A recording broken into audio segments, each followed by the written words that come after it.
جب بات مدینے والے کی نکل پڑے نا تو پھر آنسو چلتے ہیں، دل روتا ہے، روح تڑپ اٹھتی ہے اور دل مچلتا ہے کہ کاش مدینہ جائے۔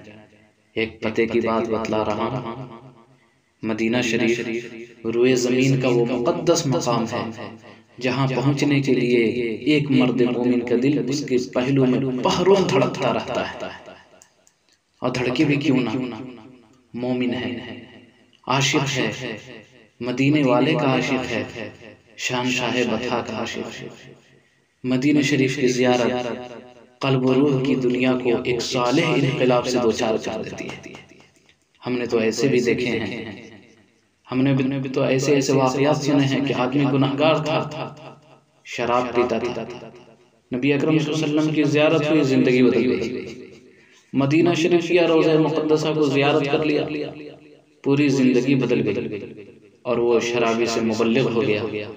پھر وہ زمانے میں ایسے چمکا جیسے روز سورج پورب سے نکلتے ہوئے چمکتا ہے۔ ان سے پوچھو جو مدینہ شریف جاتے ہیں اور اس کے گرد چکر کاٹتے ہیں، پھیرے لگاتے ہیں، وہ دنیا میں خوشبخت ہیں، اور ایسے کارہائے نمایاں انجام ان لوگوں نے دیا ہے کہ جس کی مثال کھوجے سے بھی نہیں ملتی۔ مدینہ شریف میرے عزیزو اپنے اندر ایک عجیب کشش اور کھینچاؤ رکھتا ہے، سبحان اللہ۔ جو وہاں جاتے ہیں وہی سمجھ پاتے ہیں کہ مدینہ کیا ہے۔ سنو میں ایک واقعہ سناتا ہوں۔ حضرت شیخ سید نور الدین ایجا رحمت اللہ علیہ جب روضہ اقدس پر حاضر ہوئے تو عرض کیا، السلام علیکہ ایھا النبی ورحمت اللہ وبرکاتہ۔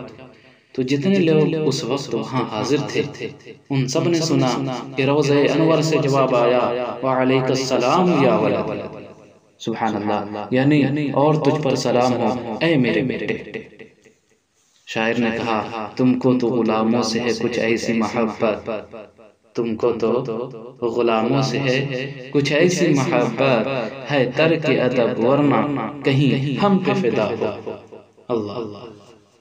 شیخ الاسلام حضرت سیدنا مخدوم محمد ہاشم ٹھٹوی علیہ الرحمہ جب مدینہ منورہ میں روضہ انور پر حاضر ہو کر صلاۃ و سلام عرض کرنے لگے تو پیارے آقا مکی مدنی مصطفیٰ صلی اللہ علیہ وسلم کی مبارک آواز سنائی دی، اور وہ آواز کیا تھی؟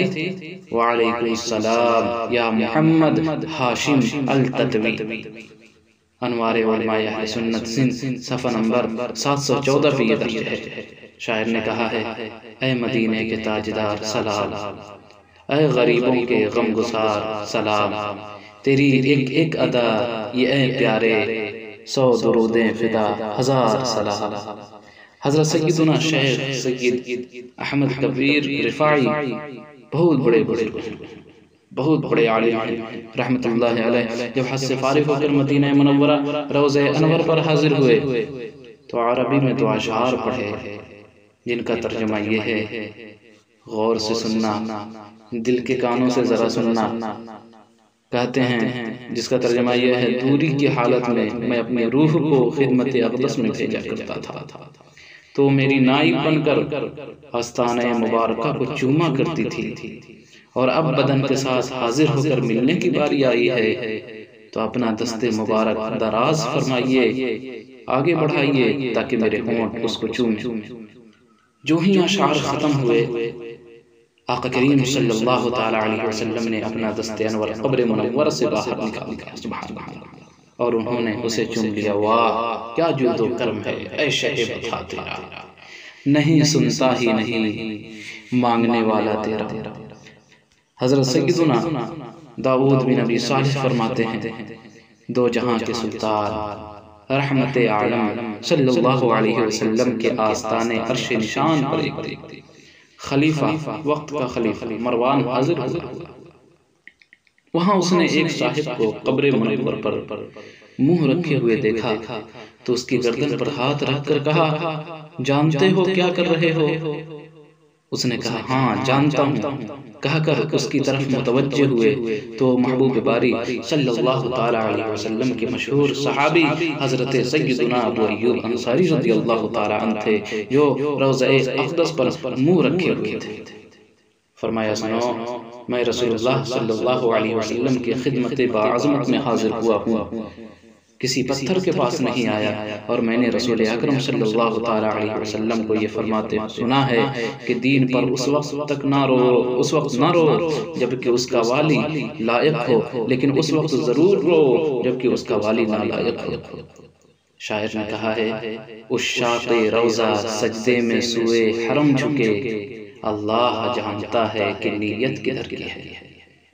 میرے عزیزو، میرے ساتھیو، دعا کرو کہ اللہ تبارک و تعالی ہم سب کو ایک مرتبہ حج بیت اللہ کی سعادت سے شرف یافتہ فرمائے، اور مدینہ منورہ کی زیارت سے بھی شرف یافتہ فرمائے۔ اللہ کرے جب مدینہ پہنچے تو روح وہیں گزر جائے، اس سے بڑی اور سعادت کی بات کیا ہو سکتی ہے میرے عزیز۔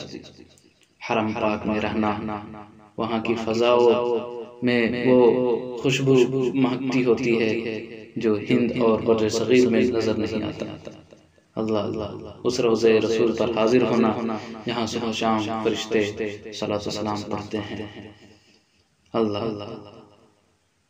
اللہ کرے صحیح۔